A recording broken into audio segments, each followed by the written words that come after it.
Well, I've never made a Target video before. Look at that. Target, here I am. Let's see what they got. Let's go inside, see if they have clearance. It's so red. Everything's red. Red everywhere. It's like Christmas.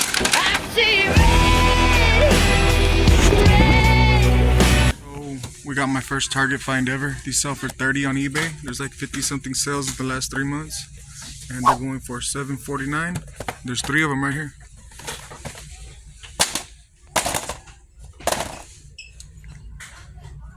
Right now they have 50% off, $6.49 on these toys. Dino Ranch, Coco Melon, 50% off. Cabby's Dollhouse, 50% off.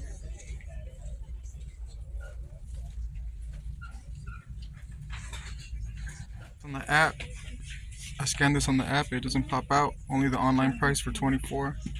But then I scan it right here, so it shows the $7.49. These Target carts ride so much smoother than the Walmart carts. Look at that control. Tokyo Drift right here. So there's a bunch of sellers for this right now. It's priced at $8.99 clearance. Was $29. But it's sold 4 times. One time for $12, which is nothing. Another time for 20 something. Another time in the 40s. And another time in the 60s. So I can go a little lower than the person that's priced lowest at $29 and try to sell that. Just a small little video. My first little miniature Target haul. More to come.